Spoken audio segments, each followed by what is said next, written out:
Hey, Danny Smith here. A lot of people have been asking me about how I have my switch set up on my radio tray in my HB Racing D817 vehicles. So figured I'd make a short video and show you how I did it.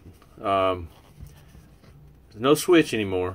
I had some problems at AMS with the big Quadzilla jump. Destroyed 2 switches in a row. Caused me a lot of trouble. So I went on a mission to find a way to fix it. So I found this connector. Actually, Matt Gordon helped me find this picture. I don't know if he wants me to mention his name or not, but helped me find this connector. It's an XT60E-M is the part number.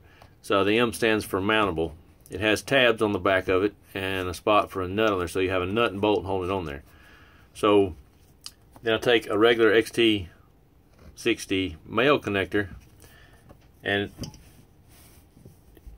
cut the 2 leads, grind the 2 leads down and make a jumper between there. You can use a piece of wire. I think this one's actually got a piece of copper I had in there. And then a piece of heat shrink, adhesive heat shrink, so you shrink it, and you squish these together and it glues them together. So then you just plug your plug in there, really tight, and that's your on-off switch now. So now the tray is on.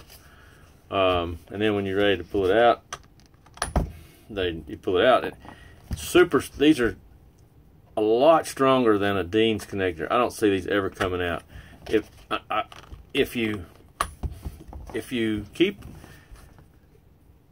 these pieces spread out a little bit, it always stays good and tight. So after a little time, they'll get a little loose. I'll push in there and spread them out, and it gets super tight.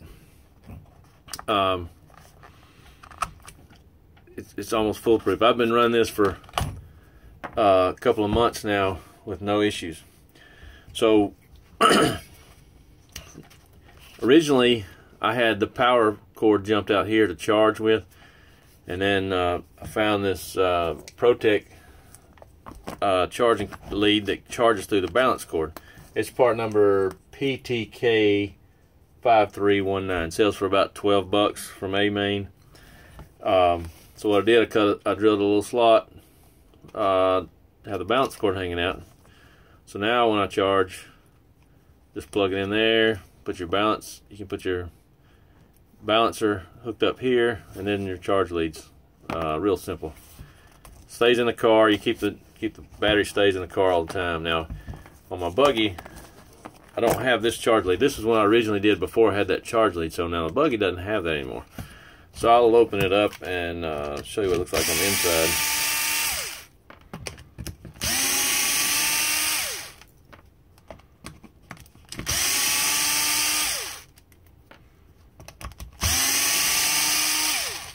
Now the switch doesn't quite fit the hole, so you have to do a little grinding. Take your time with the Dremel tool and grind it out to fit, and it fits really nice. I think I used one of the existing mounting holes and drilled another one. I'm not sure which one. I think this one was the new one. But anyway, so you see the back side of the plug here. What I've done, the way I did it, because these things, if you just solder it on there and leave a loose wire on there, it'll eventually break. So what I did is I soldered it on there, put a piece of heat shrink on each one. Then I took a larger piece of heat shrink, put some shoe glue down in there, and shrunk that piece. So now it's good and hard. This thing can move and flex the little bit it does and still be good. So what I've got here, the battery cable, the balance cord comes out, like I said, just a little slot right there for it to come out of. The battery cable comes down and out right here. That's its normal plug. So I soldered in on this one because I still got this lead here. This is, like I said, it's different on the buggy. I just soldered 2 wires in there, one to a plug to go for power. So the power wire goes straight to the power wire of the battery, the positive. The negative comes out and goes into the switch, the one side of the plug, and out the other side. So ground travels, the negative travels into the one side of it and out the other to the receiver. So when you plug it up, it makes contact. So here's a view of the inside of the box. So this way, everything is nice and neat. And I use foam on the bottom side of the battery and the bottom side of the receiver and top, just for the little cushion. Such a rough environment for these things. I figured I need a little cushion. So anyway, then so I leave the battery in all the time. I used to run a Losi, had a removable battery tray, and I took the battery out every time and charged it. And I thought that's the way I liked it when I got the HB car. And I was like, man, this is crazy. I don't like leaving the battery in it, so I cut a slot in here and tried some things, and I'd take it out like normal. Problem is, it lets the tray flex a little bit. I got the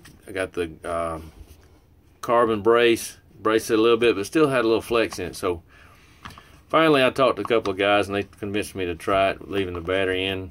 The tray will make it stiffer and a little more sturdy. So I run the carbon brace and the cover bolted down. I really like it a lot better. So, and I hadn't been any problem leaving the battery in there. I kind of like it, so that's the way I've been running it. That's why I'm keep running it. And like I say, I've been running this for since AMS, so several months now. Been flawless so far, and I really dig it. So like I say, it plugs in, turns it on, it stays in really good. It's hard to get out. I don't see it coming loose. If that comes loose, you got bigger problems, I think. So anyway, there you go. Thanks for watching.